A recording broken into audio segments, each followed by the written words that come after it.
Okay, what I wanted to get into today is to look at, in a sense, two questions. The first is why the Germans? We've talked so far, in a sense, why the Jews, why in the 20th century, what changed in the course of from the Middle Ages to the late 19th century that would set the stage for genocide.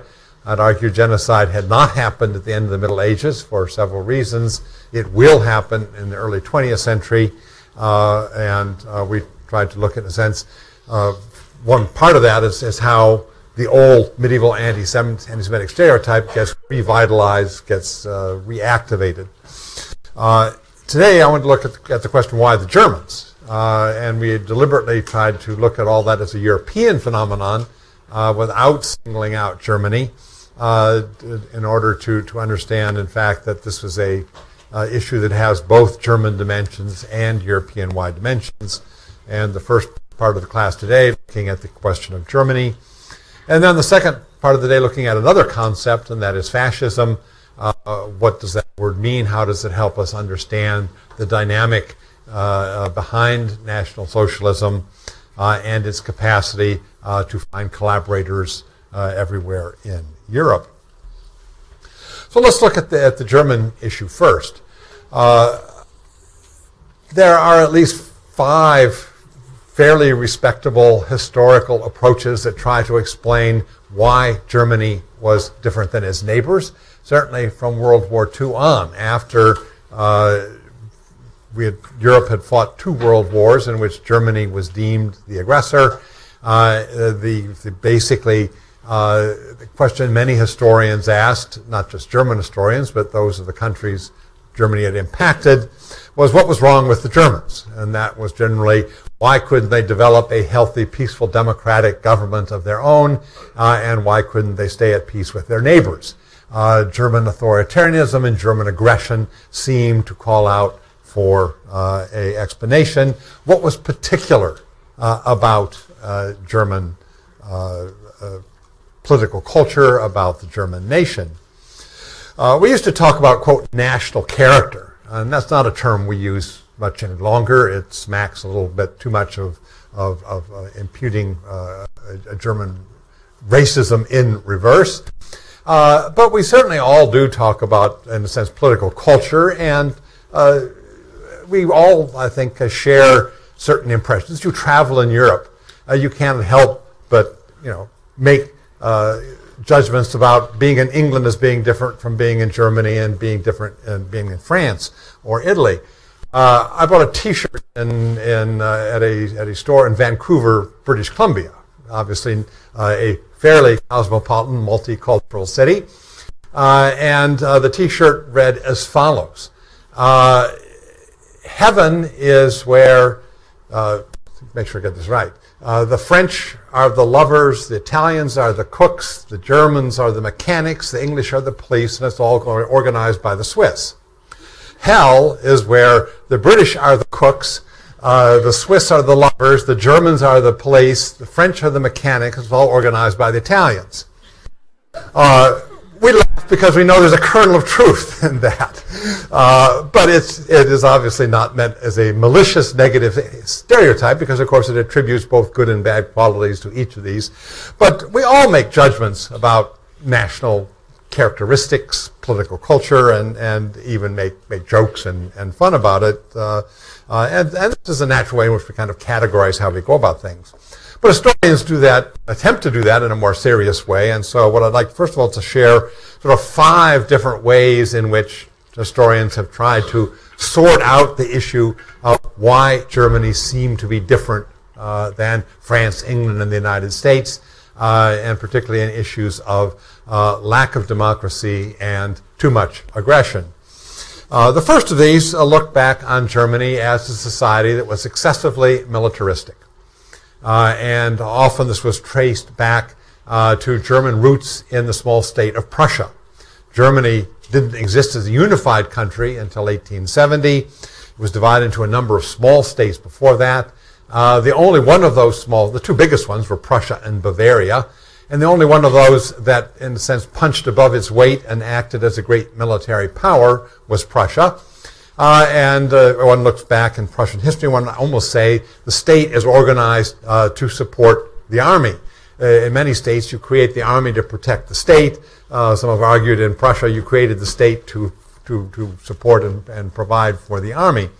But Prussia then, certainly through Frederick the Great, perhaps most famously in the 18th century, was noted as a small but powerful military group in Europe, the only small German state that actually could play on the same battlefield with the big guys, England, France, Russia, Austria-Hungary, Spain. And it did so by kind of over-mobilization of its limited resources, of militarizing its entire society to maximize its military potential, and that this left a kind of permanent imprint. And often, if you look at books written, say, during the period of World War II or immediately after, one of the questions is, how do you rid Germany of its Prussian tradition? And Prussianism is often then seen as the root infection or the root cause of Germany not having managed to make its way into the ranks of a peaceful democratic country. That the stigma or the latent traits of over-militarization sort of remained with it. More recently, the look has been not so much at Prussia, but what happened to Germany in the late 19th century.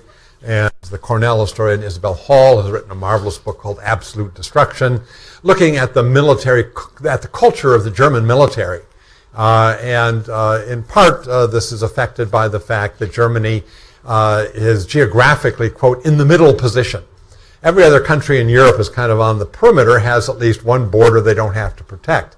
Germany in the middle basically has potential enemies on all sides, with no particularly natural frontiers, geographically more exposed, facing more threats, and the German military wrestled with this quandary. And again, as in the case of Prussia earlier, its answer was, in a sense, to over-mobilize, over-prepare, and create a whole mindset of how Germany had to attack first and win quickly, or it was doomed. Germany could not fight long wars of attrition on all fronts. It had to knock out its enemies in sequence very rapidly. And thus a military tradition that cared nothing for international law, cared nothing for the laws of war, and cared nothing for diplomacy first, war later. The whole issue was you had to get the first blow in, and therefore elaborate schemes for being able to get into the field more quickly, mobilize more quickly, attack more quickly, that shaped, in a sense, the German military, and within society, that military in Germany had an inordinate position. So kind of the Prussianism, militarism, resulting in an over-militarized society, one that is authoritarian, built on, in a sense, the military model, has been one approach at looking at why Germany was different. A second one looks at German culture as a reaction to and against the Enlightenment. We had seen that France had been where the French Revolution starts, the political side of the dual revolution, spreading notions of equality before the law, democracy, constitutional governments, human rights.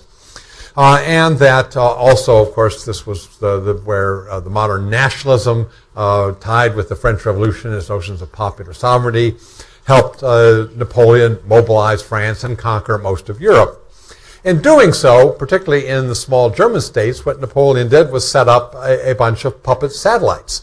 Much like what the Soviet Union did in Eastern Europe after World War II, Napoleon did in Germany, setting up a bunch of his cronies, his favorite marshals, his brothers out of his broad Corsican family, on the various thrones of these small German states, and imposed, in a sense, those aspects of the French Revolution on them that he was trying to export around Europe.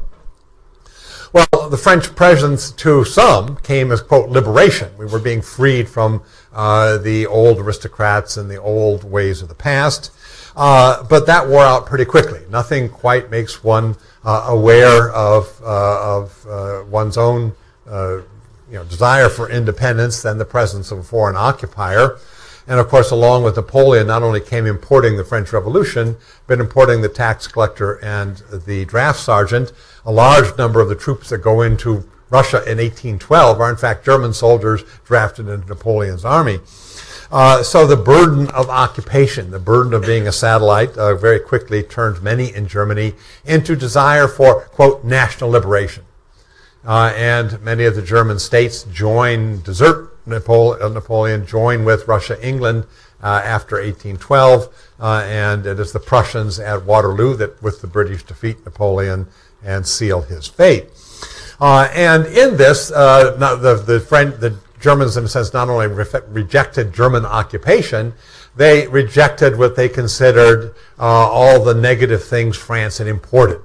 So many of the features of the dual revolution that we look at as positive, equality before the law, constitutional government, elections, and so forth, were viewed by Germans as a tainted foreign imposition, as a undesirable alien features that were not organically German, did not come out of German history, and were to be undone.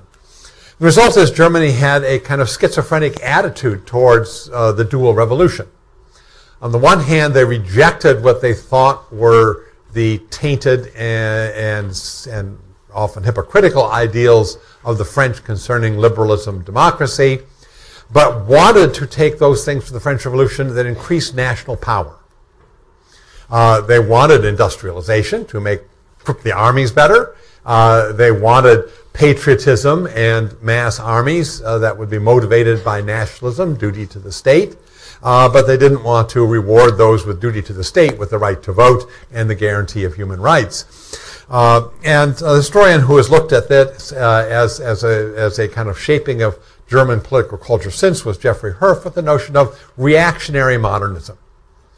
Germany, after ridding itself of Napoleon in 1815, selectively took elements of the Enlightenment and the French Revolution that seemed to increase and have the potential of increasing German power, rejected all those notions that would emancipate and empower the German people in terms of liberalism and democracy.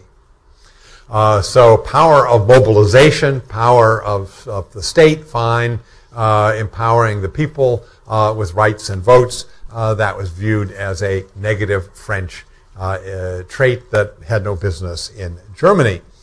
So that Germany then had this, thereafter, this kind of strange combination of being a very modern country in terms of its state bureaucracy, its efficiency, and its industrial power, but remaining unmodern in its politics, still authoritarian and still looking back to pre-French Revolution in terms of political values that would shape the country. A third approach, which we often refer to as that of the Bielefeld School, because it was people in Germany at the University of Bielefeld that were its most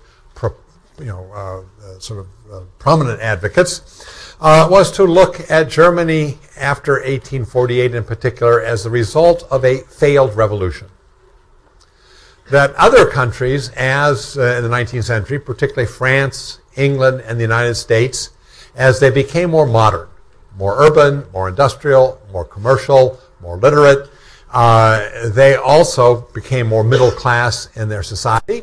That middle class became more prominent vis-a-vis the old landowners. That urban working class became more prominent vis-a-vis the old peasantry working in the countryside. And it was this social change, the rise of new social classes as part of a new economic modernization that ultimately had to be reflected in a commensurate political change. And so in England, France, and the United States, you had revolutions. And the revolutions either chopped off a king's head or threw the king out and paved the way for constitutions. England in 1688, France in 1789, the colonies, of course, in 1776. So that you had across the board then change in society that induced change in the economy, that induced change in society, that induced commensurate change in politics, empowering the middle class and the working class, these new rising classes, diminishing the power of the old aristocracy, landowners, and peasantry. And according to the Bielefeld School, 1848 was the chance when Germany had its opportunity to catch up and have its commensurate political revolution reflecting the social economic changes that were taking place throughout Europe. But in Germany, that revolution failed rather than being successful. If in England they got rid of James II and brought in a new dynasty, if in France they chopped off the head of Louis XVI, and in the United States we chased out George III, and in Germany they didn't. And the counter-revolution succeeded, and the attempts to modernize Germany politically failed. And thereafter, under this sort of incomplete or failed revolution, Germany proceeded in a schizophrenic way, that you had the old ruling classes. The King of Prussia becomes the Emperor of Germany. Prussian ways continue, very autocratic, undemocratic, presiding over a nation that is industrializing and urbanizing very rapidly and becoming very powerful in terms of, alongside England and the United States, Germany by the end of the 19th century is one of the three great economic powers in the world. But it is still governed. You have a 20th century economy and society being ruled by an 18th century government. And that created such tensions and became so dysfunctional that the German government tried to escape the pressures for political reform by basically adopting foreign policy as distraction, foreign policy as aggression, and hence World War I and ultimately World War II. It is the failed revolution of 1848 that creates the line from the 19th century to World War I and ultimately to Hitler and the catastrophe of World War II. That Germany ended up there because it didn't have the successful democratic revolution that France, England, and the United States had had. A fourth approach looks at German political culture and says, well, Germany was different in political culture, but not in terms so much of its being illiberal, authoritarian, anti-democratic, but that Germany had a unique brand of anti-Semitism. While other countries were prejudiced against Jews, Germany wanted to kill Jews. The term here was eliminationist anti-Semitism. It was coined by Daniel Goldhagen, and he argued, in effect, that from Luther to Hitler, you have a continuity. Germany was, quote, pregnant with genocide for 5 centuries. Hitler was simply the midwife that gave birth to this genocide, anti-Semitic genocide that was growing in the womb of Germany for all this time, and out it came, and wham, you had Hitler, the Nazis, and the Holocaust. So that German uniqueness is due to a unique form, a murderous form of anti-Semitism that distinguished Germany from its run-of-the-mill banal anti-Semitism in the other countries of Europe. A last approach is one maybe the most complex to get, and it is often associated with German historian Detlef Peukert, who refers to the crisis of classical modernity. Well, what did he mean by that? What's the crisis of classical modernity? Peukert says we must really shift our attention from middle of the 19th century, the failed revolution that the Bielefeld School looked at, and look to the impact of when Germany did, in fact, finally, in a sense, get over the hump. And that is this very rapid industrialization that takes place between 1870 and 1900. We'll talk more about that in a bit. And after World War I, the fall of the Kaiser and going from an authoritarian monarchical regime all at once to Weimar democracy, the Weimar Republic, with the most democratic constitution experts could possibly devise. And the argument of Peukert is that, in effect, Germany modernized too intensively, too quickly, over too rapid a space of time, not a chance to get used to it incrementally. Spain, or England, France, the United States will go through this process over generations. In Germany, it's all compressed, and the compression of all this into such a short space of time, of 1 to 2 generations, is simply too much. People can't cope, the system cannot cope, and it breaks down. And so it is, in a sense, overwhelmed by too much modernity, coming finally to modern industry, modern society, modern politics, modern democracy, all at once is simply overwhelms the system, overloads the system, and the system breaks down. So those are 5 different, in a sense, ways in which people have tried to answer the question, why Germany? Why was it different than its neighbors? And there are elements, I think, of useful insights in all of these. And what I want to do for the first hour then is kind of take you through Germany in the 19th century, and you can see how bits and pieces of these all seem to fit in. The starting point, of course, for Germany is that unlike England and France and other European countries at the beginning of the 19th century, there is no German state. Germany, through the Middle Ages and up into the 17th century, was a conglomeration, an area of 300 some states. Many of these simply little city-states. Bremen, Hamburg, whatever, were simply city-states. That was the country and the city all in one.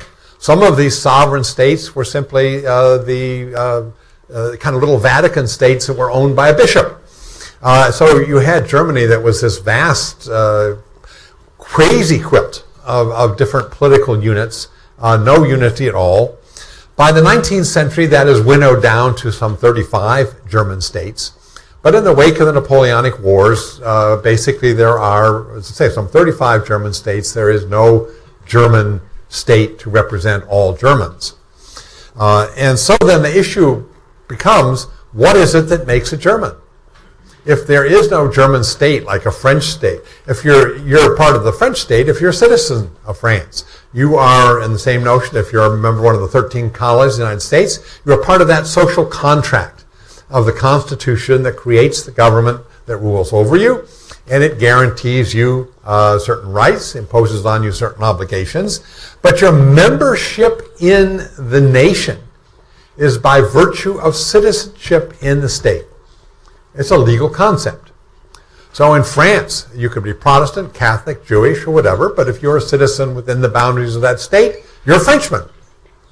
And Frenchmen are citizens of the French state. But Germany has no state to which you can have citizenship. And you can reside in Hamburg or Bavaria or Prussia or Hesse, and all of these are different states, but you still speak the same language, you still have roughly the same culture, and you sense a commonality. So the question was, how could you define being German? And if it wasn't citizenship, then the answer was it had to be culture. And so Germany was defined not as I think we have the term up there, a Staatsnation, a nation state. It was defined as a Kulturnation. These are the 2 German terms to make these distinctions. That unlike France or England, which is a nation state, a Staatsnation, Germany could be conceived of only basically as a cultural state, a diverse group of states in the center of Europe where people had a shared language, a shared culture, and a identity then based not on citizenship but upon culture. And this is because there had been no unification as yet. And so initially the notion was, well, what defines then German culture? And it was, well, it's German language and German customs. And those people that spoke German, of course there are many dialects, but they basically, after Luther translates the Bible, there's a common High German that they all share, and German customs that they would have. Well, what shaped those? In a sense, what's behind culture? And in this period where increasingly notions of race are becoming more prominent, as we've seen yesterday, the notion was, well, what shaped German culture and language was the fact that you had a common, quote, blood and soil. Blood, of course, meaning that you were part of a common, you shared certain hereditary traits. And soil, you had a common environment. And so it was a notion of both, in a sense, environment and heredity together. Race and land together had shaped Germans to have a distinct language, distinct customs, a distinct culture that made them different than Frenchmen or Englishmen. So this was the beginning, in the sense of defining nation by race. Up until now, we've seen the notion of race was broad. You had a European white race. You had an African black race. You had Asian yellow race. You had the New World red race. And race was by skin color. Now the notion of race is being narrowed down to explain national characteristics within Europe. So you have multiple races in Europe. You have the French race, the German race, and so on, that are going to explain the difference between French and German culture. And so you go from, in a sense, a broad color-coded racism now to a national racism and a fusion of race and nationalism that is taking place in the 19th century, particularly strong in Germany, because that's where there is no other way of defining themselves. The French don't have to go that road. As we've seen Gobineau in the middle of the 19th century, the founder of kind of racial theory of history, still didn't have to make that step because France could be based and shaped by some other common identity. So in Germany, however, race and nation and German culture become basically combined, basically fused. Over the period up to the middle of the 19th century, Germany is, at the same time, like other parts of Europe, being impacted by the ongoing Industrial Revolution. Cities are growing. Trade and commerce is growing in relationship to agriculture. A middle class is emerging. And this led in 1848 finally to kind of a broad popular uprising to try to do for Germany, as we had said earlier, what France and England and the colonies had already done. A revolution that would both be a liberal revolution, bring constitutional democratic country rule to Germany, and a national revolution would bring unification to Germany. All these 35 states would be melded into one. You would have a German nation and a German state, and that German state would be a liberal democracy. And this took place, the debates for this, their equivalent to the Philadelphia Constitutional Convention was Frankfurt, the Frankfurt Parliament. And they sat and debated all of this for over a year, trying to devise the best ways in which Germany could unify and create a double revolution, a democratic revolution and a revolution of national unification at one and the same time. And then the King of Prussia sent his army and chased them all away, and the whole revolutionary episode failed. And this is what the Bielefeld school refers to as the failed or incomplete revolution. Germany remains a bunch of divided states, and that they are still ruled by hereditary aristocracies, hereditary monarchs. And so you have a bunch of these small principalities and dukedoms and whatever, but you have no German state. But you have a more frustrated German people who had aspired to national unification, who have seen this thwarted. The unification of Germany will come about in a very different way, not through popular democratic uprising from below, but by military conquest from above. And the man who will unify Germany in this way is Bismarck, Otto von Bismarck, who is the Chancellor of Prussia. And Bismarck is a very key figure because he is going to, not only unify Germany, but he's also going to, in a sense, reconfigure the politics of 19th century Europe in a number of ways. In Germany, up until this point, conservatives, the old monarchs of these small states, the aristocracy of these states, including the aristocracy, which was also the officer class of the Prussian army, opposed what had gone on in Frankfurt. They did not want, of course, obviously did not want a liberal democratic revolution. Monarchs and aristocrats lose when you transfer power to the people. They also did not want a national liberation and unification. Why were they opposed to unification? Well, all these clusters of principalities and aristocracies are big fish in a small pond. And you create a big pond, and there'll be small fish in a big pond. So they all said, we have a pretty cushy right now. Much better to be the Duke of Hesse than to be the citizen of nobody. And so all of these, the aristocracies and the monarchs of these states basically were against not only liberal democracy, which was perfectly understandable, but they were still against national unification. Up until now, nationalism is on the left wing of the political spectrum. It is a product of the French Revolution and a legacy of the French Revolution. And is what mobilizes the people, not what empowers governments, for the most part. Bismarck's genius was that he captures nationalism for the right wing.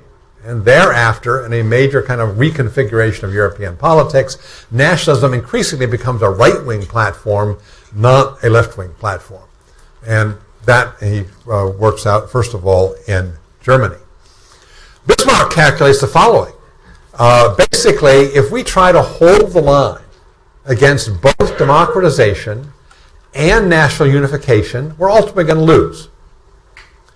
But if I can cut a deal for half a loaf, and I buy off a lot of discontented people through national unification, they will settle for that and not demand liberal democratic revolution as well.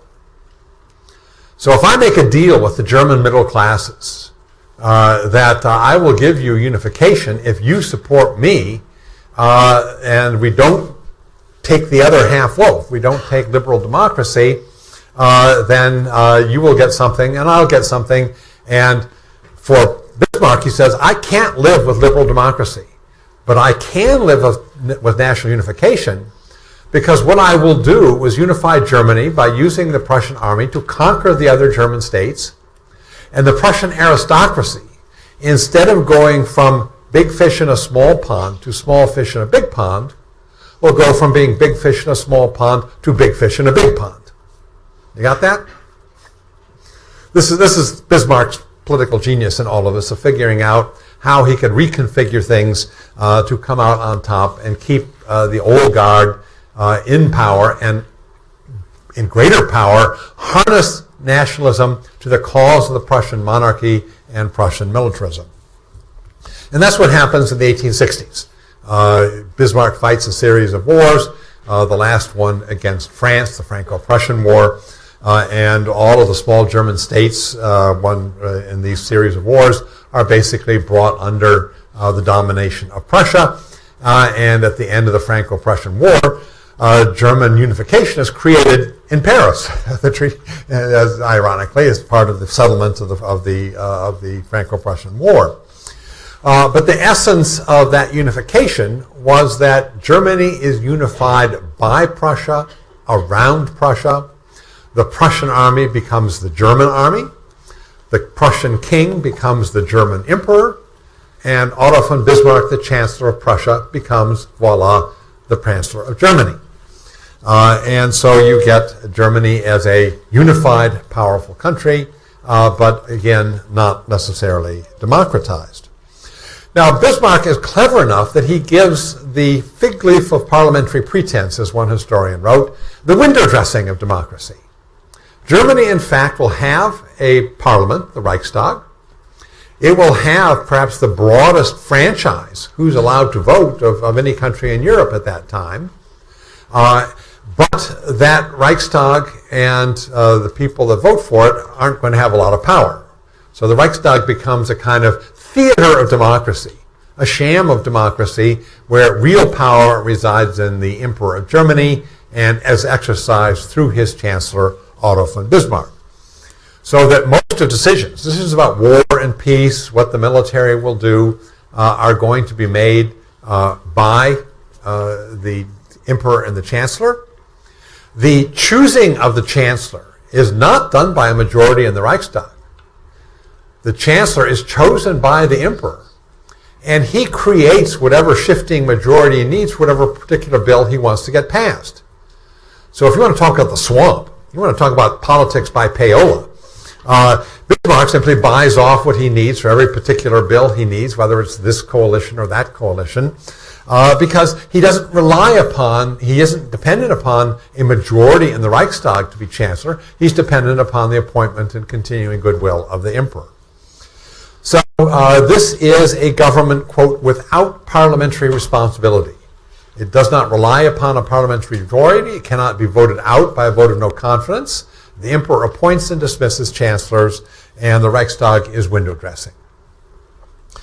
In all of this, the middle class got a number of things. What do they get out of this?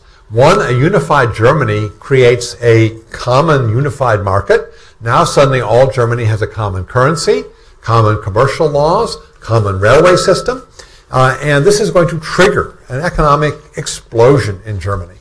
Over the next 30 years, Germany is going to industrialize very rapidly. As I say, by 2000, it'll have risen to the rank of one of the three great economic powers in the world, U.S., England, and Germany, and in some areas will be the world leader. So Germany is going to undergo this one-generation extraordinary period of intense economic growth. For middle class, they're also going to get national gratification. We are now unified. We are now a powerful country in Europe. And Bismarck will use foreign policy as a tool of domestic policy to keep people satisfied or to have war scares when that's convenient. So you all have to rally around the flag. He is a very clever and very cynical but very effective political leader. So the middle classes were to be bought off by economic prosperity on the one hand and nationalistic gratification on the other. This combination works for a while, but several things happen. One, the economic explosion is going to create a very fast-growing urban working class, what Marx called a proletariat, and they are a political party that hasn't been bought off or brought in, nor are they particularly susceptible to nationalism and domestic policy by virtue of foreign policy manipulation. That for the middle classes, many of them thought they were settling for something temporary, but over time there would be incremental reform and incremental democratization. And having supported and gotten national unification in 1870, later they want the next installments. They want more shifting towards the democracy. They want democratic reform incrementally over time, which Bismarck is adamantly opposed to.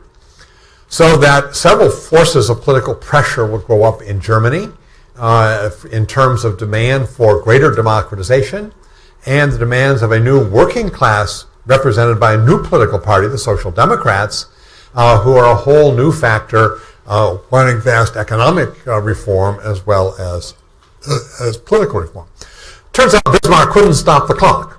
He thought he could create a new configuration and then everything could be frozen.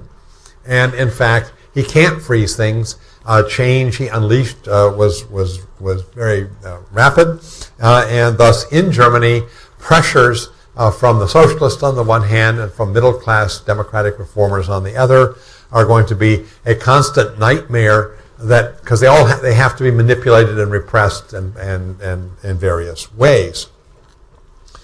One of those ways is that Germany adopts an ever-increasingly bellicose foreign policy. The Germans call it Weltpolitik, world policy. Germany has to basically strut on the world stage ever more aggressively in order to keep the nationalist gratification alive. And the other is to repress the socialists on the one hand and to try to buy them off with economic reforms on the other. Bismarck, the conservative, is well ahead of the rest of Europe in early old age pensions and this kind of thing. There is a nascent welfare state that really Germany is at the forefront of, and it's because he's trying to buy off the voters who have been voting for the Social Democrats. He thinks his view is that every voter has his price, and you just have to push the right buttons and find the right ways everyone has a price. And if you find the right combination, you can keep yourself going. But there are also, if there's discontent in the middle and on the left in Germany, there is also growing discontent on what becomes we might call the far right. And those that feel this rapid modernization of Germany is a betrayal of the old Germany. They begin to see Bismarck, in a sense, as a man who has opened Pandora's box. has unleashed forces of modernization that are going to cause the degeneration, the decomposition of everything that was constituted German culture. They may have gotten German unification and they're now German citizens, but they still are invested in this notion of Germany as a Kulturnation, of Germany being culturally different from others. And those cultural distinctions seem to be being erased. As Germany becomes more modern, it becomes more like other modern states. And so a number of sort of cultural critics emerge, and one term for them, given them by, I think, Fritz Stern, was cultural pessimism.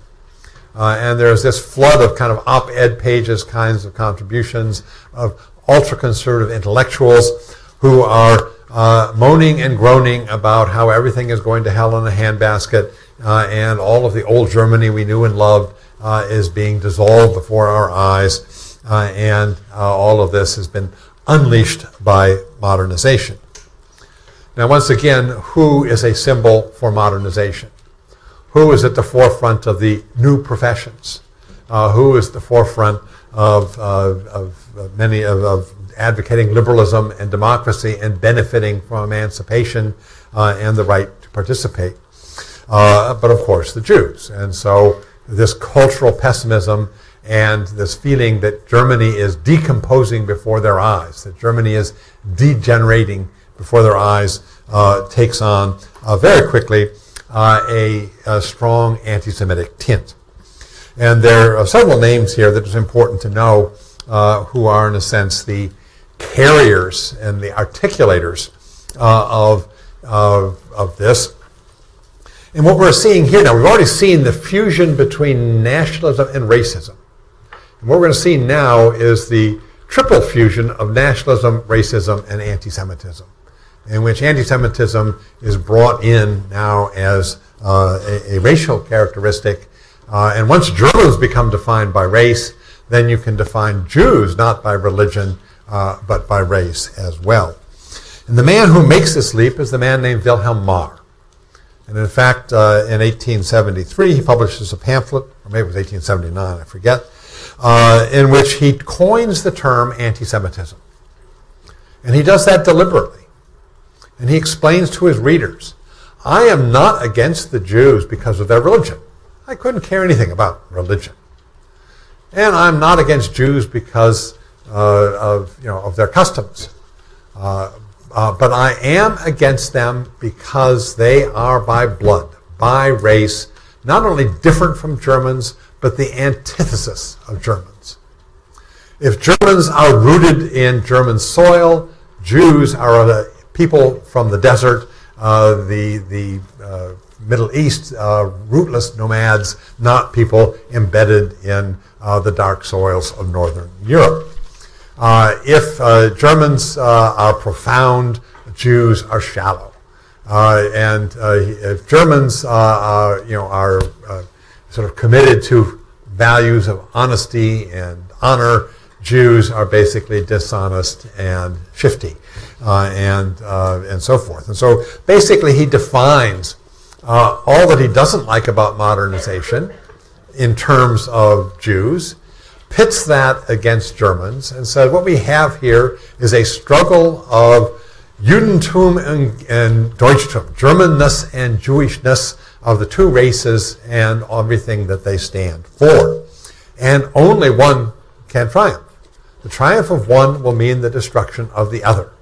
And unless Germany and Germandom triumph over Jewishness, the Jewish race, then Germandom, the Germans, are doomed to decomposition and to collapse and to disappear. And as he says, this is an issue of race, not of religion, and that insofar as there are cultural differences, those cultural differences trace to the fact that they are in reality, as he says, two different races. And so he does this trick in the sense of saying, well, they're not German, they come from the Middle East. And then he gives them the term for the language group from the Middle East, Semitic. And so none of this makes sense, but of course we're not talking about high science here. That you stamp an alleged racial group who has come out of a geographic area of the Middle East by the linguistic term given for the languages there, Hebrew and Arabic and whatever, are all called Semitic languages. And then you turn that term into a racial term because culture, language, all go back to race to begin with. So it is Marr that coins the term anti-Semitism and begins to define then the Jews in Germany as not simply Jews of a different religious persuasion, but as being an antithetical and dangerous race that basically endangers all of Germany. And this first fusion, as I say, of racism with nationalism with anti-Semitism. Another person that comes along is another publicist of this period, a man named Otto Glagau, and he is also a kind of, he publishes a new magazine and a sort of popular political commentator. And in the midst of the 1870s, because of all this, or 1870s, this hyper growth was taking place. There was a very dramatic stock market crash, and lots of people lost lots of money in investments. And of course, it was very easy to blame this upon, quote, Jewish financiers. But Glagau goes further than that, and he coins the term, the social problem is the Jewish problem. Whatever is wrong in society, whatever your complaint, whatever your ill, blame it on the Jews. So the Jew as the universal scapegoat, the cause of all other problems is the Jewish problem. And this term, the Jewish problem, which in a sense, once you accept the existence of a Jewish problem, well, it has to be solved. And this broad dissemination of the notion is that, yes, there is a Jewish problem, and it is at the root of all other problems, creates, in a sense, a mindset, in the very way which people talk, accepting a premise that begs a solution without ever really discussing the issue of, well, is there a Jewish problem? No, there isn't, so let's get on to serious issues. But this is the power of scapegoating and shifting, and playing a kind of linguistic game, which will reposition, in a sense, people's focus on Jews as opposed to the issues of structural issues of what's going on in rapid modernization. So if Wilhelm Marr invents the term anti-Semitism, Glagau invents the term Jewish problem, which will sometimes also called the Jewish question. A question has to be answered, a problem has to be solved, and once you start using that language, you in effect have bought in to the existence of those terms as designating something real instead of something imaginary, but then your politics are going to be captured by that. The third person who comes into this is a man named Adolf Stoecker. Stoecker is a Lutheran pastor. In fact, he's the court pastor to Kaiser Wilhelm I. But he sees himself in Berlin, which is rapidly becoming the center of a German working class, and a German working class which is leaving the Lutheran Church, becoming very secular, and voting very heavily for the Social Democrats, a Marxist party, that somehow he has to win back the German working class. And so he creates a movement called the German Social Workers' Party. Christian Social Workers' Party, in which he goes out and tries to, in a sense, win back the working class of Berlin to Christianity by promising, in a sense, reforms motivated out of Christian charity rather than out of a socialist Marxist. It's our right, it will be our gift to you, but rather than the right we have. But nonetheless, attempting to again offer to the working class concrete reforms in the name of Christian charity. And the fact is, nobody listens. Nobody comes. And then one lecture, he began to shift his focus away from working class to the ills of the lower middle class in Berlin, those who were shopkeepers, artisans, and others that are suffering in particular from as the social losers of modernization, and begins to blame their fate not on Marx but upon the Jews. He experiments with anti-Semitism as a tool of political mobilization, And suddenly his lecture halls are full. And suddenly people are flocking to hear him speak. And that he, in a sense, discovers the political potential of anti-Semitism as a way of getting crowds, mobilizing people, of harnessing and articulating a hostility to Jews as an effective tool of political mobilization. Fortunately, he wasn't very adept as a politician, and he still actually believed, he changed his name of his party from Christian Social Workers Party to simply Christian Social Party. Dropped workers because you're really appealing now to a different sector. But it still said there was a Christian obligation to help the poor. And so the upper class remains still very suspicious of him because he still sincerely wants to help poor people, even as he's carrying out his anti-Semitic rhetoric. So he never really goes far, but nonetheless he has demonstrated very early, in the early 1880s, the potential of anti-Semitism to mobilize. And there are others that follow him. What grows up in Germany in the 1880s and early 1890s are a series of experiments in one-issue parties. Parties that have really no other platform and no other purpose than to spout anti-Semitism. Many of them are in the rural areas where the Jews were the cattle merchants and the wheat merchants, the middlemen between the farmers and their urban markets, and where every farmer's grievance could be articulated in terms of what the Jewish middleman is doing to them. And you have in Germany then a series of these parties. They're very local usually. Their leaders are often quite disagreeable, cantankerous individuals that are not capable of kind of creating a wider movement. But following in the steps of Stürker, they do show that anti-Semitism does have a potential to mobilize, but they are themselves too inept and they cast too narrow a net. They don't tie these to other and wider issues. And so the one-party experiments, the anti-Semitic one-issue parties, basically fail. None of them really gets more than a handful of delegates in the Reichstag. And then they usually fall apart over personal quarrels within the party between their dyspeptic leader and others, and they fade from the scene. While the one-issue parties failed, what does happen in Germany, however, in the early 1890s, is that the Conservative Party decides there's something here that could be of benefit. The Conservatives, of course, are always looking for new ways in which to buy off enough votes to keep control of the Reichstag, even when they really don't have they never could have put together a broad majority in the way a real democracy works. So if foreign policy is going to be one manipulative issue, they decide let's try anti-Semitism as well. And so the Conservative Party, in its meeting in the Tivoli Garden in 1892, adopts the so-called Tivoli platform. Early in this, the first time they actually explicitly adopt an anti-Semitic plank.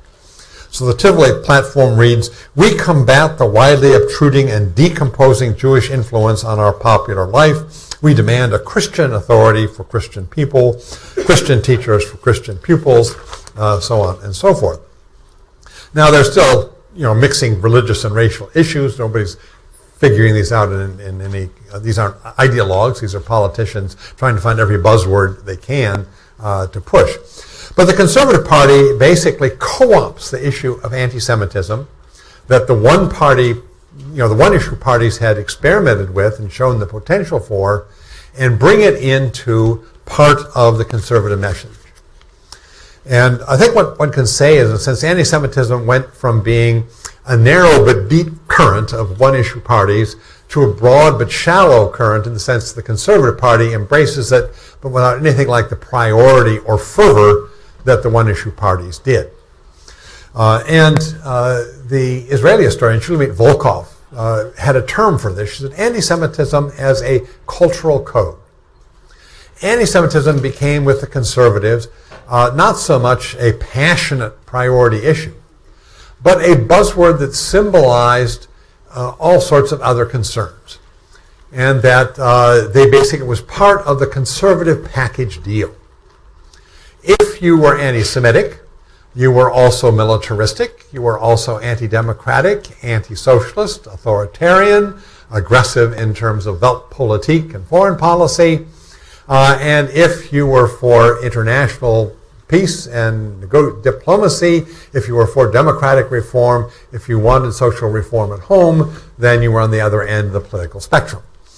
So that anti-Semitism becomes simply one buzzword that kind of signifies where you stand on the political spectrum. And so it becomes broadly disseminated, even by people for whom it is not necessarily a heartfelt and priority issue. But it does then gain a certain broadness in its dissemination, a certain respectability, because a mainstream party is now embracing it. But Volkov argues, and I think quite rightly, that we're still a long step away from Hitler and the Nazis. That we're going to require some intervening events before the political state of anti-Semitism in Germany in the 1890s is transformed into what it will be in the 1920s. And we can see this in a sense in several groups. One, in Germany itself, there continues to be the group for whom anti-Semitism is the priority issue. The people who, like Wilhelm Marr, say we are in an existential life and death struggle between Germandom and Jewishness, between the German race and the Jewish race, and only one can triumph and survive, and the other is going to fall by the wayside. And the term, in a sense, for Germany to be saved, for Germany to be redeemed, the Jews have to disappear. And the term for this cluster of people that was dubbed by Charles Friedlander is redemptive anti-Semitism. Anti-Semitism as salvation. Solving the Jewish question, solving the Jewish problem as the salvation of Germany, the redemption of Germany. And there's a cluster of people in the wake of the next generation after Wilhelm Marr, and they're often the circle of Richard Wagner at Bayreuth and his son-in-law Houston Stewart Chamberlain. You don't have to know all of those names. We get too many names already.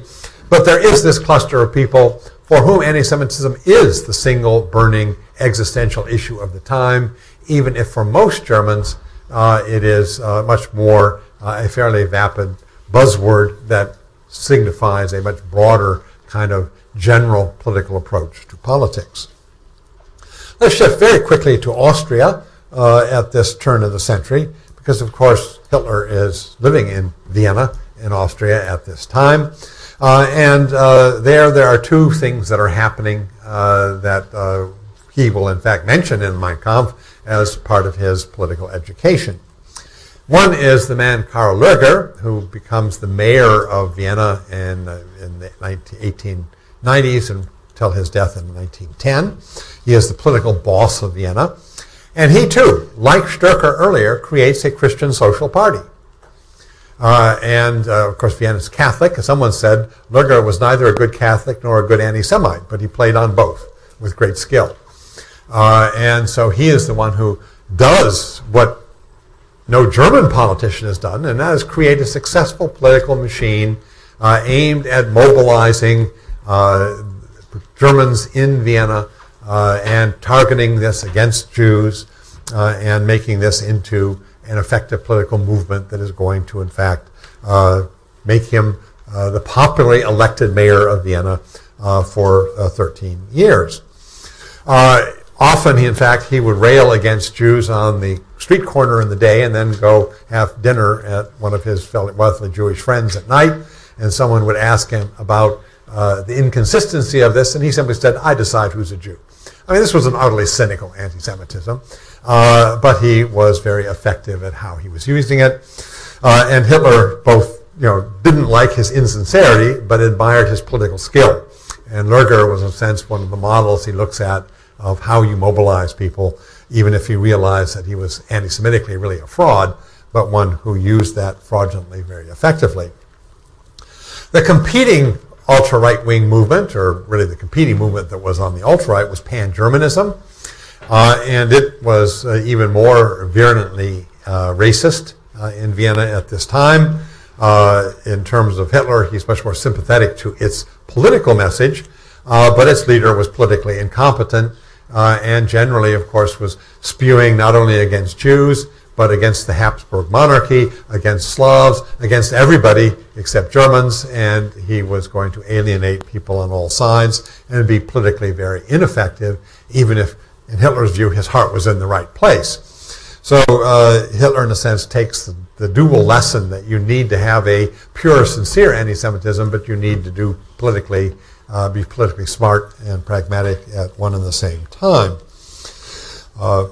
In any case, this is where we sort of stand in Germany at the turn of the century. Again, I would remind you, as I said last week, if someone were looking at what was the center or the centers of anti-Semitism in Germany or in Europe at this time, Germany would not have stood out.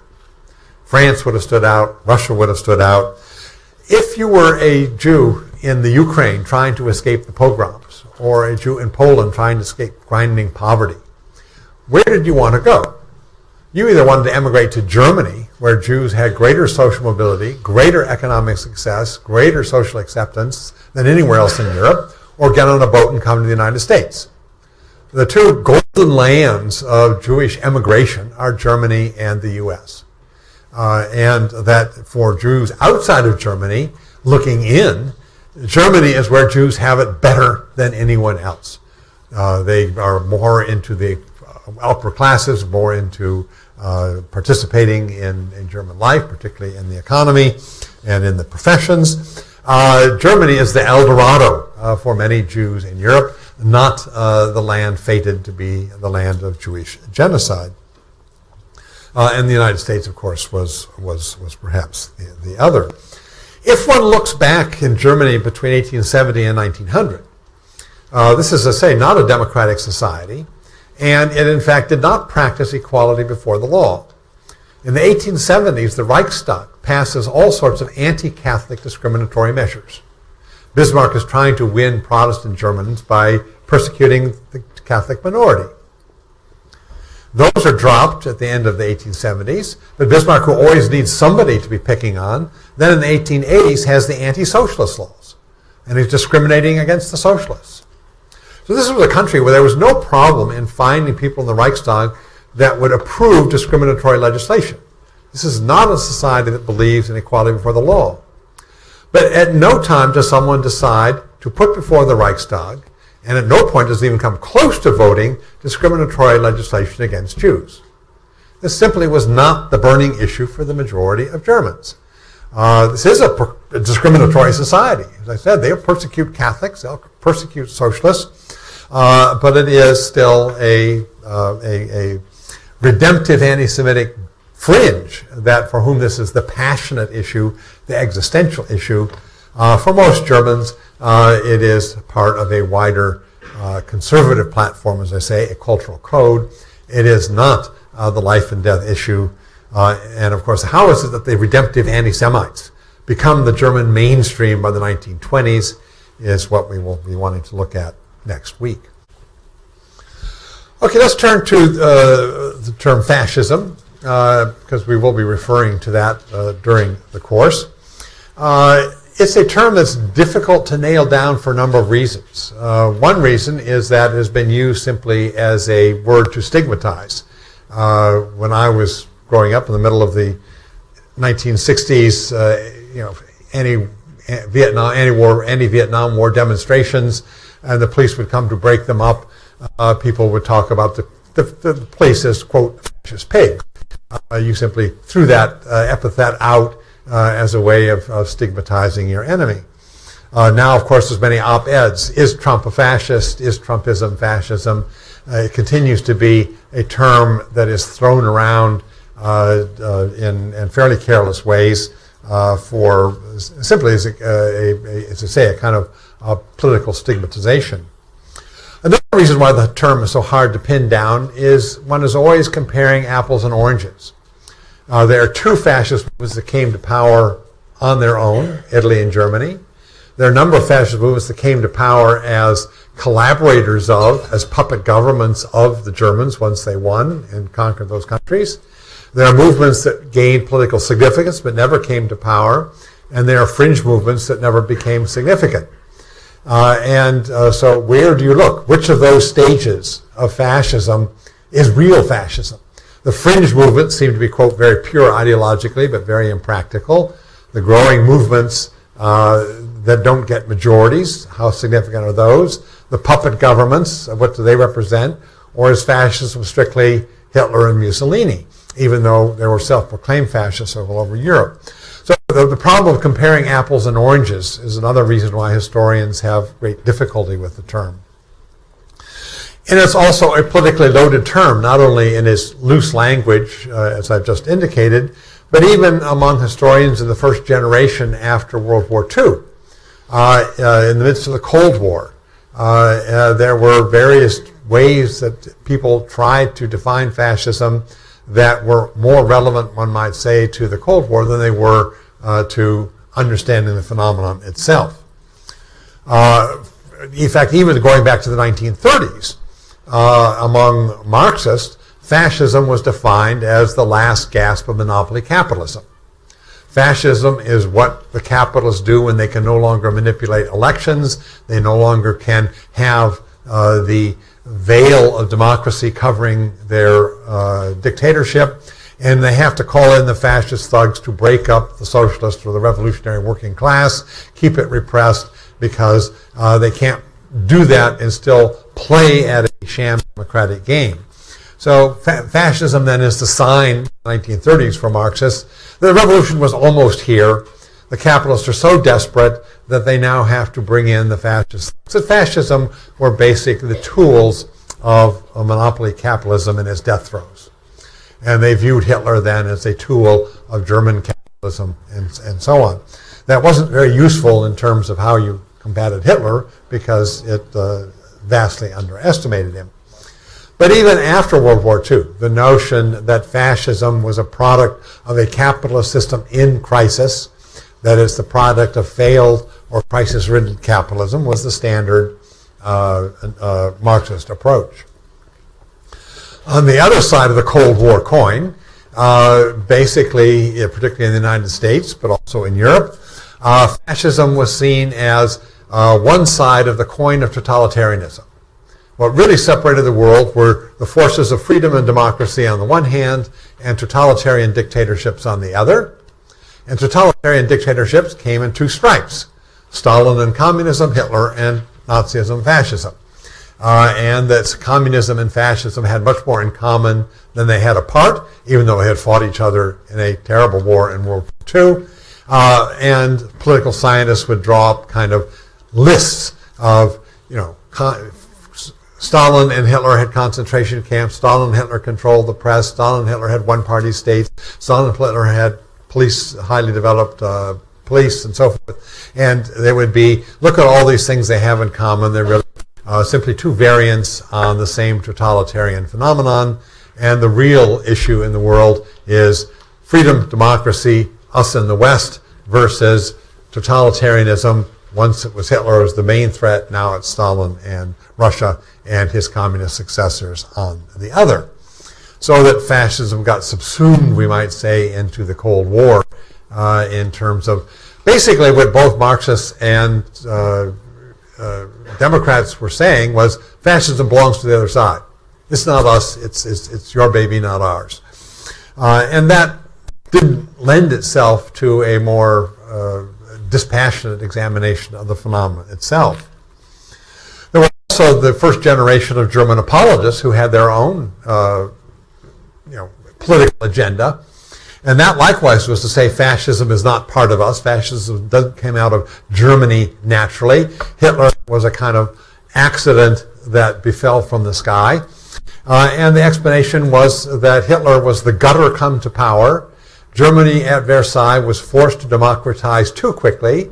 The rightful natural leaders of society were shoved aside, and Germany was left utterly exposed to the demagogues who could mobilize the untutored masses who were not used to democratic democracy, not used to yet ruling themselves, who didn't know enough about civic responsibility.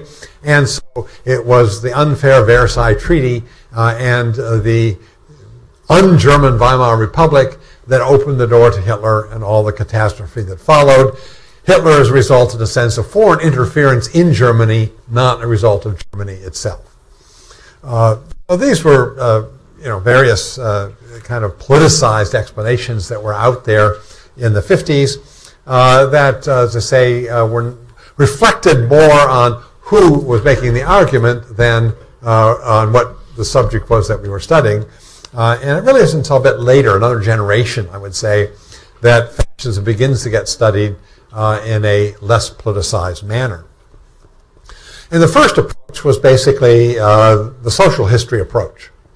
If we want to know what fascism is about, we should look at who voted for the fascists, we should look at who joined the fascist party, and the assumption was that people voted their material self-interest, and you would know why they voted fascist when you identified who they were and from which class they came. And so in the 70s and the early 80s, there was a great move to try to figure out who voted for Hitler, who joined the Nazi Party, and how could we categorize them in terms of social history. And out of that became a notion of fascism as a, quote, extremism of the middle. That somehow fascism wasn't like communism, which obviously appealed to the working class, and fascism wasn't ultra-conservative. It wasn't appealing to the old vested interests of the old order. But it was primarily appealing to people in the middle, German middle and lower middle classes in particular, who wanted a third way, who wanted some way out between the unpalatable alternatives of conservatism and communist revolution, and that democracy was not working for them, so they were looking for this other alternative. Many of these were seen to be the social looters of modernization. And indeed, if one looks at who voted for Hitler and who joined the Nazi Party, in general, you could make some generalizations. It was more Protestant than Catholic, but that really is a reflection of the fact that Catholics had their own political party. In Germany, the Center Party was a party basically created to defend Catholic interests in Germany. So if you, and there was no Protestant equivalent, so by default, in effect, clearly there were going to be more loose available Protestant voters to mobilize than there would be Catholic voters who had a habit already of political loyalty to the Center Party. The fascists Nazis are going to appeal more to rural and small town voters than to city voters, more to lower middle class voters than to working class voters. But none of these are decisive.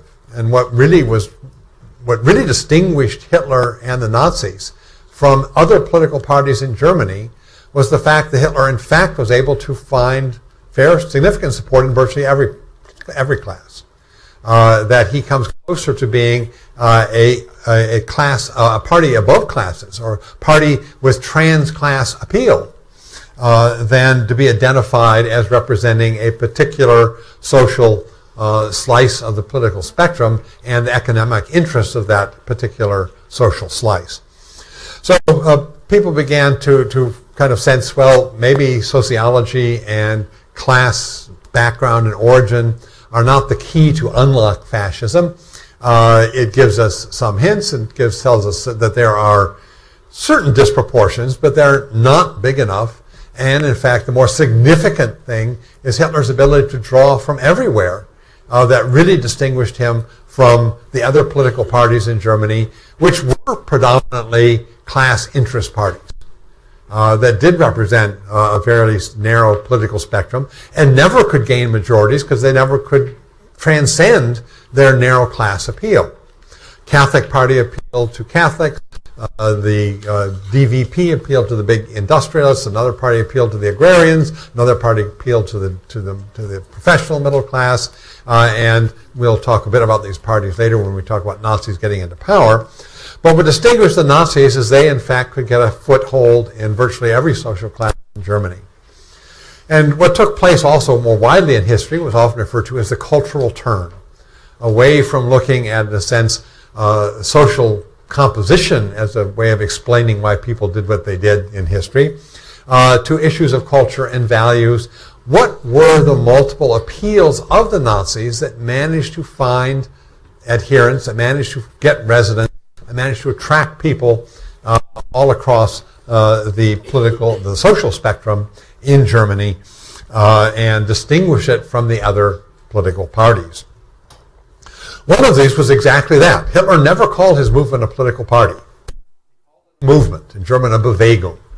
That other political parties were selfish, narrow, self-serving groups, lobby groups for particular economic interests who always put their own class and economic interest ahead of the national interest and ahead of the people's interest. Nazism, as suggested, was the only people's party, the party that put the German folks' interest before that of any particular social group. And that if you felt Germany was going to hell in a handbasket because of all of this fragmentation and selfishness and people trying to use the government to feather their own nest, and you wanted a party devoted to the people's interest, then you had to not vote for a political party, you had to vote for a movement. And if you look at old some of the old newsreel, and you hear Hitler speaking, and when he will say the word the political party or the Weimar system, referring to the political parties, the spittle practically shoots across the room. He says it with such vituperation. He really is playing on people's disgust for the failure and gridlock of the existing political system, and Nazism as the salvation, the answer that will bring Germans together instead of divide Germans. That it will be a Bewegung, a movement, not a narrow, selfish, materialistically defined party, but one that will transcend all those selfish interests and unite Germany in the greater cause. Alongside that is the notion of Volksgemeinschaft, this image of German unity that he's trying to capture.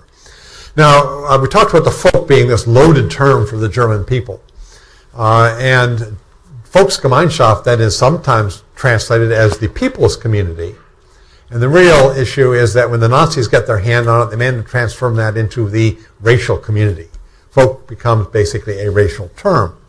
It wasn't always that way. When at the beginning of World War I, when Germany had been divided between various political parties and the old elites were running Germany by a kind of three-shell game of playing different groups off against each other and politics and manipulation and distraction and warmongering. At the beginning of the war, Kaiser Wilhelm gives his famous speech, I think it's on August 4th, that he now knows no parties, no confessions, no classes. He knows only Germans. And this was kind of an intoxicating utopian moment for many Germans. The thought that going to war had finally overcome German division, German fragmentation, and was going to bring them all together in this transcendent cause, and it had a kind of intoxicating effect. Now that unity didn't last. Germany, under the pressure of total war, is going to fall apart again. But at least for a while, there was this sense of kind of euphoric unity. And in many of the memoirs you read from the period, this is a moment in which they get high, get intoxicated by this notion of the Volksgemeinschaft. And it then was an inclusive notion. All classes, all confessions, all parties. What the Nazis are able to do in the 1920s is to take that inclusive notion, preserve its resonance, but turn it into an exclusive political notion that it's all Germans, except Jews, except Gypsies, except asocials, except mentally and physically handicapped, except all those defective groups that would taint and contaminate the German people. And the rest of you can all come in. And so it is unity by exclusion. The ability of the Nazis to build, in a sense of unity, defined by who is not allowed in and who is kept out. That they appropriate, they co-opt the term, they keep all of its power and resonance, but turn it to an utterly different purpose of exclusion rather than inclusion. They also find another term very important in Germany, comradeship or camaraderie. Germany, of course, was shaped in part by the experience of World War I, trench warfare. And in the wake of the war, there again was sort of two different competing ways of what lesson you draw. On the left, one was to look at the war as a catastrophic, futile mistake that was waged by the old autocratic, militaristic governments, and peace will be preserved when the people of the trenches, the soldiers that had to pay the price, all stick together, and there's a camaraderie of the front soldiers. And you get this notion, saying, and Eric Maria Remarque's All Quiet on the Western Front. The only good thing to come out of the war was a camaraderie. That famous scene when he kills the Frenchman in the shell hole, and then realizes that his common humanity. So this was one notion of the lesson of World War I. The comradeship should extend to all of those who were sacrificed by terrible militaristic governments to kill each other in this utterly futile massacre in the trenches.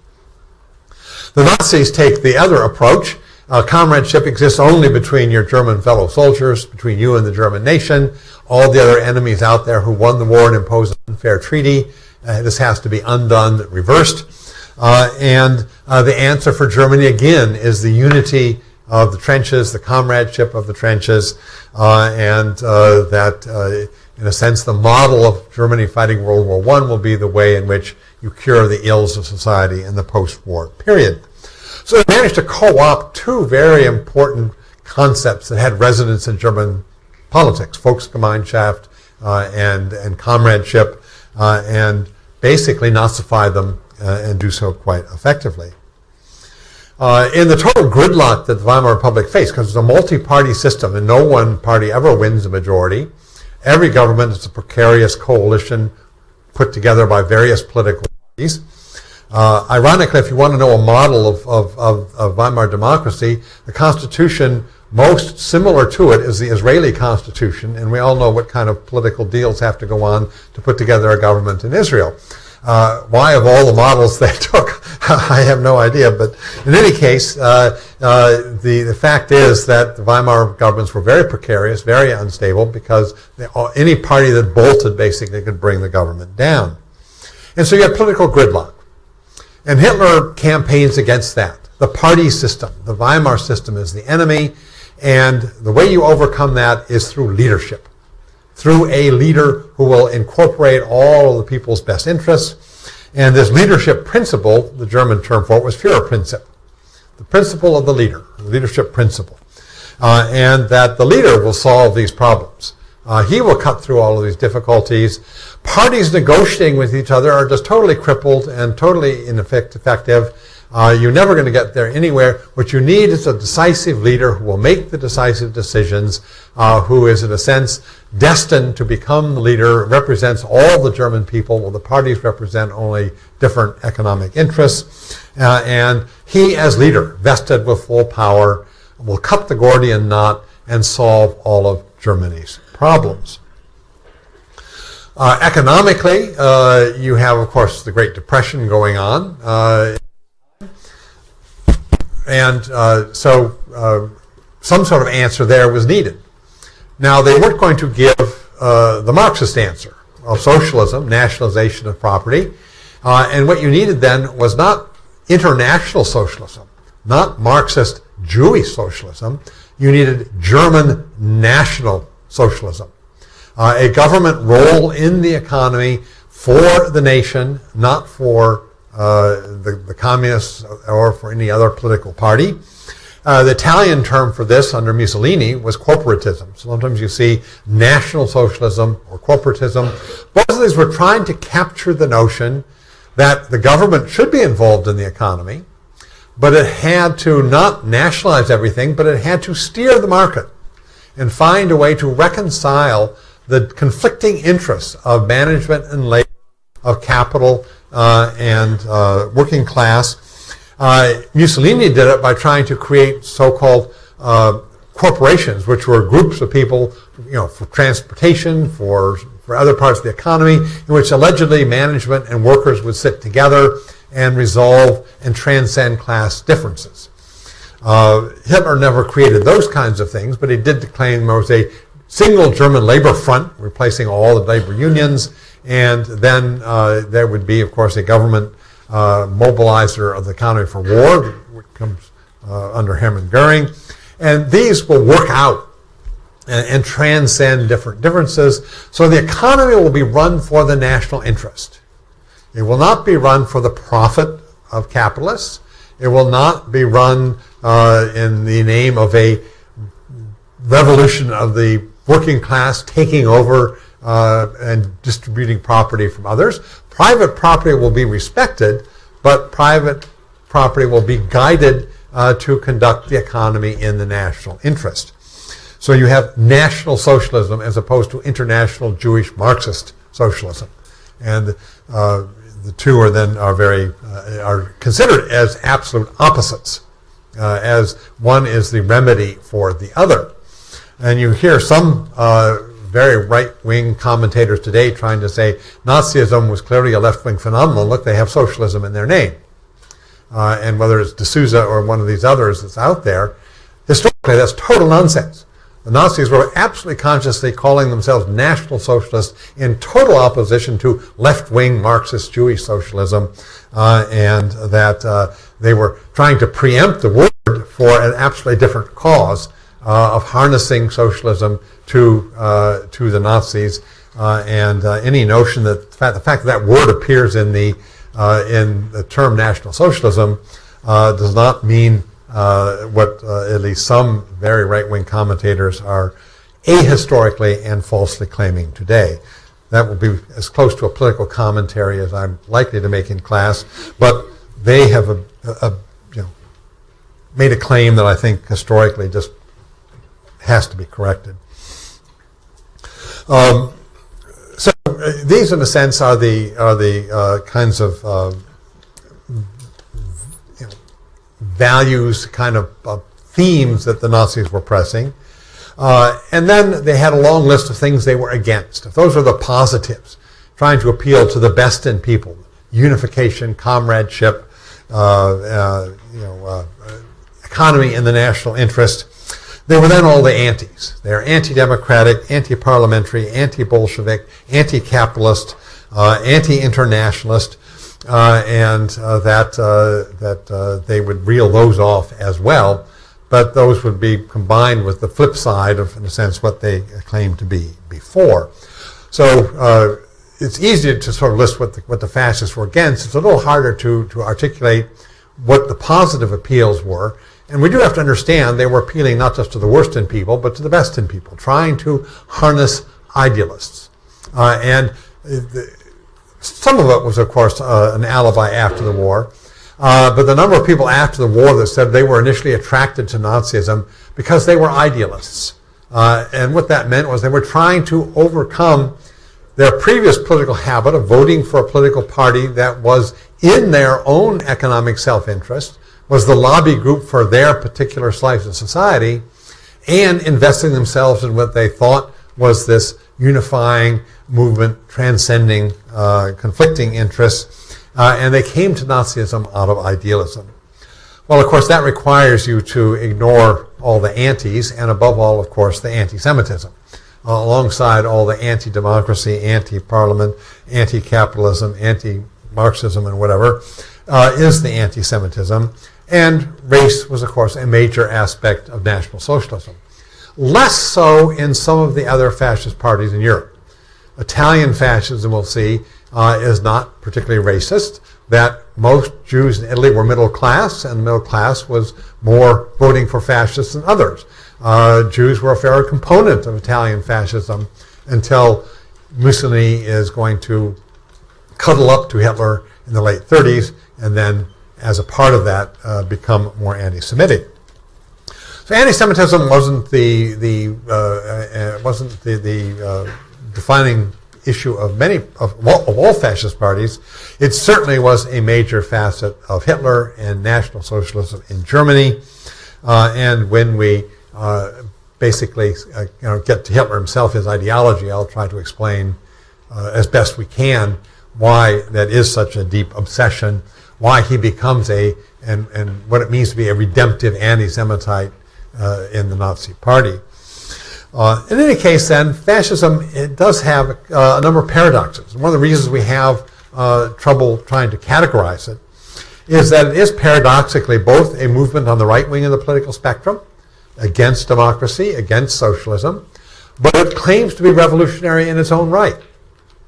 And it does promise drastic changes in society. It's not promising to go back to some ancient ideal. It is promising that there will be a new man, a new fascist man, a new Germany. So it is both reactionary and revolutionary.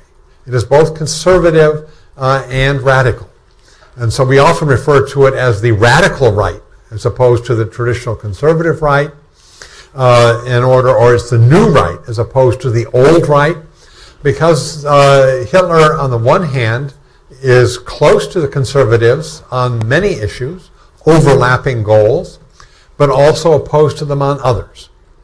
And the result, as we'll see in German politics, and what happens in almost every country in Europe, is that the fascists are both have a kind of love-hate relationship with the old conservatives. On the one hand, each of them needs the other. They're not going to prevail unless you have a unity between the new right and the old right. And you do have the commonalities of being anti-democratic, anti-socialist, militaristic, usually expansionary, and much more oriented towards war. But at the same hand, the old right is an authoritarian view, which you really want is the passivity of the people. You're not activizing people. You want people simply to accept apathetically and passively the government and its legitimacy and its authority and its right to rule. Defer to your rightful rulers who are the old elites who have always been there. And don't cause problems. Rubber stamp what the government's doing. The fascists are calling for mobilization. Hitler holds big rallies. Conservative authority, the old conservatives, they're not holding big rallies. They're not appealing to large groups of people. But Hitler's out there to mobilize, to build the party, to enroll them in paramilitary formations, to get them to march around in uniforms, and above all to come and cheer at his rallies. And so for the fascists, there is this activist side. In a sense, he wants not a traditional authoritarianism, but a populist authoritarianism, a plebiscitary democracy, not a parliamentary democracy. That's what the Nazis will do. Instead of having elections where you vote for political parties, and political parties then decide who gets to be the chancellor in parliament, you put up single issues. Do you vote for Germany cravenly remaining in the League of Nations or asserting its national honor and leaving? And then 95% of the people vote the way the government wants them to. And so you have a series of referendums in which you phrase the issues, and are you for motherhood, apple pie, and lightness in the sky, or are you for darkness and whatever? And of course you get these overwhelming votes in which nobody dares to vote against you, and you claim that you represent all the people. You indeed have united people. So you manufacture the appearance of overwhelming assent. Conservative authoritarians didn't bother with that kind of thing. They just wanted people to stay home and let the government go about its own business. So mobilization for the Nazis was very important. A kind of populist movement as opposed to a passiveness of the old conservatives. It certainly separated them. But in terms of getting rid of democracy, in terms of getting rid of labor unions, in terms of rearming Germany, in terms of getting rid of things like equality before the law, getting rid of Jewish emancipation, conservatives and Nazis would see eye to eye, and that they would have, as I say, both this love-hate relationship. They were attracted to one another on certain issues. They knew they needed each other to come to power, but they also, certainly for the conservatives, looked down on Hitler with great social snobbery. He is, the gutter. He is this sniveling, corporal from Austria who dares to presume to want to be Chancellor of Germany when he should just be backing us up and bringing us his popular support for our own rule. So there is this tension and cooperation between the old right and the new right that we'll see as very crucial in determining how the Nazis do come to power. I will stop at that moment.